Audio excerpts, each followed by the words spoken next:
Hello, everybody. Welcome to another 2023 Supercoach video.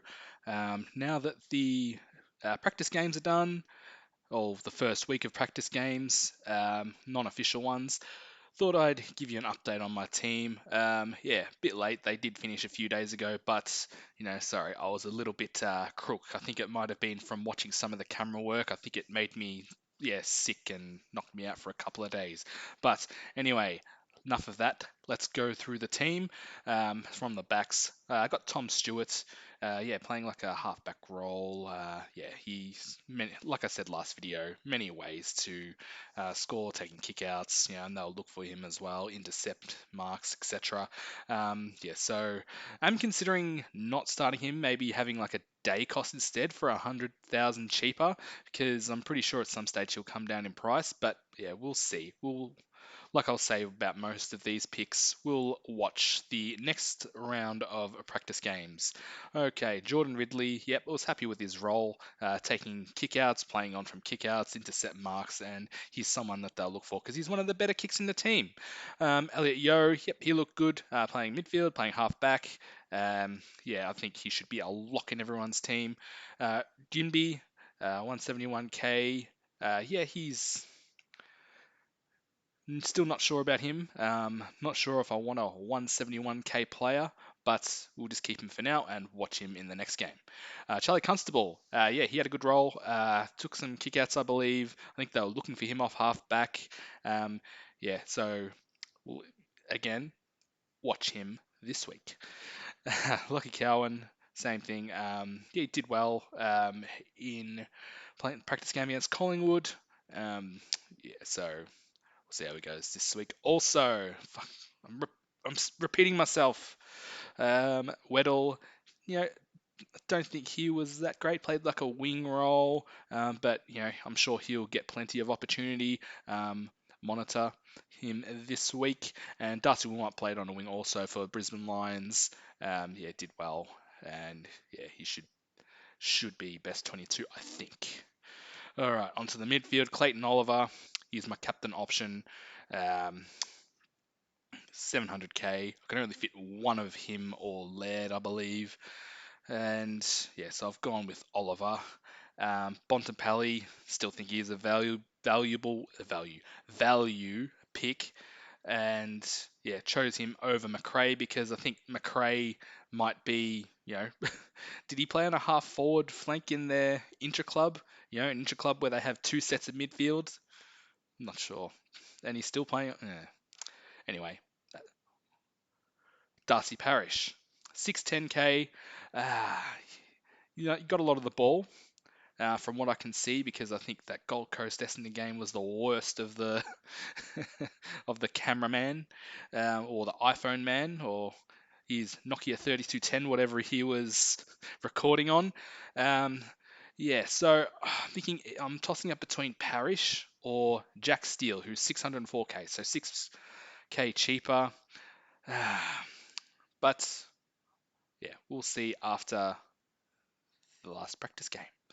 All right, Tom Green, yep, 50, 50 possessions, against his own in an inter club as well.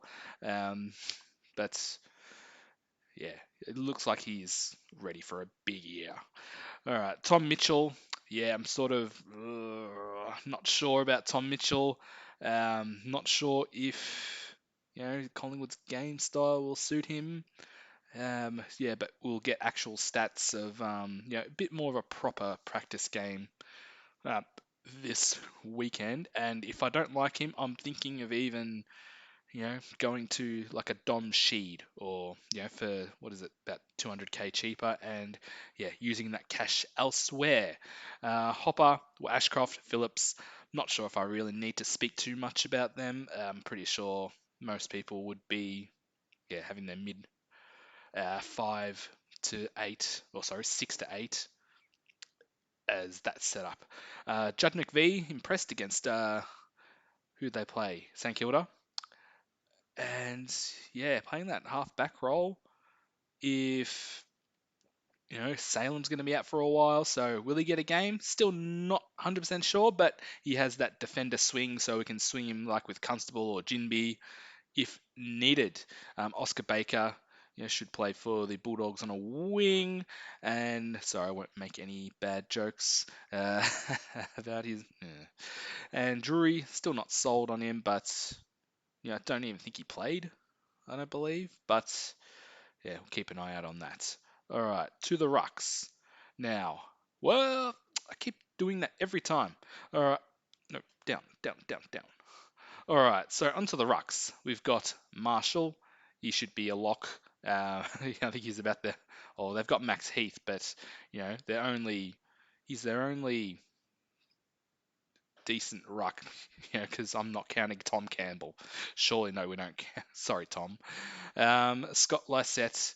Yeah, I think someone said, might have been Hinkley, I'm not sure who it was, but I think they pretty much said that, Lysette will be their number one ruck. So, picking him just so I can see, who's, doing well in the ruck and, maybe a few weeks into the year, we can see who's going to be the number one ruck and, yeah, we'll target him. Looking likely that I'll either target someone like a Darcy or a Wits, just because I like their bias. All right, and Lockie McAndrew. Changed from Madden to Lockie McAndrew. Andrew, sorry.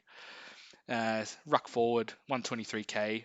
Hickey's gone down with a calf injury, I believe, and I think Laddams might be injured as well. So, he might get a game, and even if it's only a few games, like if he can rise like by say, even like 100k, once the other guys come back, I'll downgrade him to Madden to a 100k rookie. So if you can make 120k, what's that? That's 240. Downgrade him to loophole Madden. That's 140k you get there, and I can upgrade one of maybe someone from the back line to Primo who might have come down in price. All right. Yeah. Uh, and then, but only problem with that is I won't have a loophole if all my players are playing. So I might just straight up captain Oliver, I think. Okay, now onto the forward line. Josh Dunkley, he should be everyone. It's these four really. Everyone should be trying to get into their side. I don't really think I need to um, explain. They should all be, top six forwards. Who else? Just trying to think who else could break into that top six forwards. Probably, Zach Butters, but he's a bit up and down and injury prone with the way he plays. And who's the other one? Maybe someone like an Errol Goulden, maybe. Um, but yeah, he looks set to break out. Got a lot of CBAs in the last game, in the practice game against Brisbane. So, but for now, Dunkley, Cogs, Rosie, Taranto are my top four. And we've got rookie McLean. Still, I'm not 100% sure if he gets a game, but he should.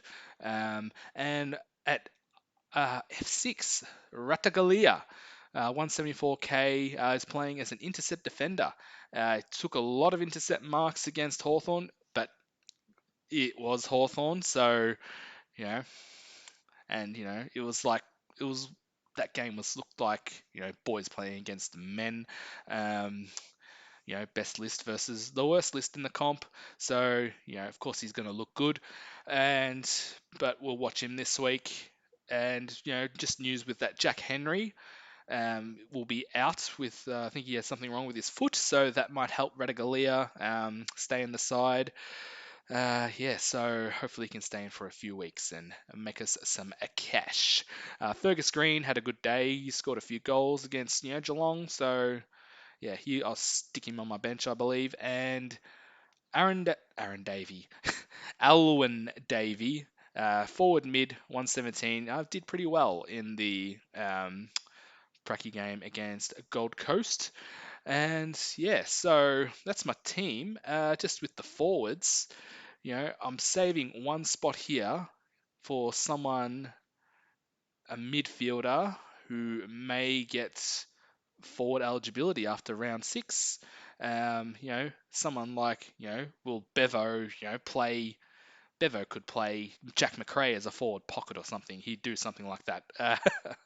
And the other one, I believe either Max Gorn or Brody Grundy surely has to get forward status because they're not going to both spend time in the ruck. They've got to be somewhere. Not going to spend, they're not going to get, say, 50% each on the bench every game. So, yeah, we'll keep an eye on that when round 6 comes. Okay, so that's about it. Thank you very much for watching and see you after the next practice games.